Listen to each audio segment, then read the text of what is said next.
aming barangay. Kaya hinihingi ko po ang inyong boto sa akin sa dadating na halalan. At pag nanalo po ako, bibigyan ko po kayo ng tigi-tigisang hayop. Meron po akong ibibigay na baka, manok, at baboy. Aba! Tatakbo at ang kapitan si Paring Burnok.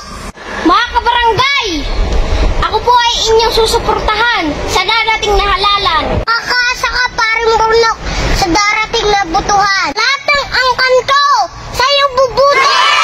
Maraming salamat sa inyo, mga kabarangay. Ang kapitan ka na, Paring Burnok. Congratulations.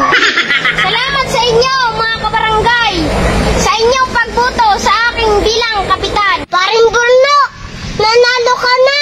Saan ang iyong pangako? Ilang kapitan ka na ng ating barangay. Nabibigyan mo kami ng panghanap buhay. Ang pangako mo, baka, manok, at baboy.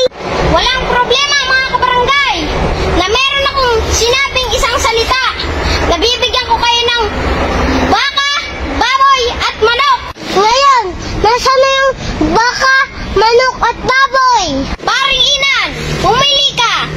Baka, baboy, o manok? Pipiliin ko po, kapitan, baka, para malaki ang karne. Sige, Paring Inan, tutuparin ko yan. Kunin mo yung iyong baka, nakatali diyan.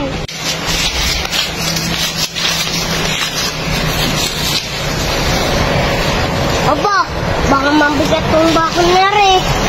Sobrang laki eh. Dahil pa ng bapalo.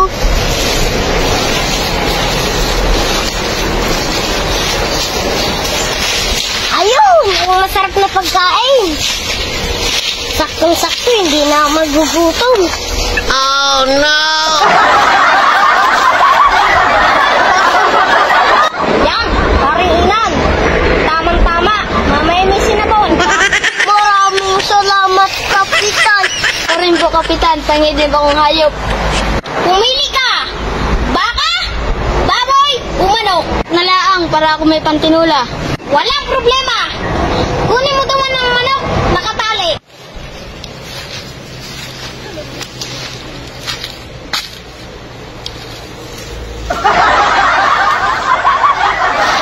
Aba, bilib din ako kay kapitan. Manok din ang binigay.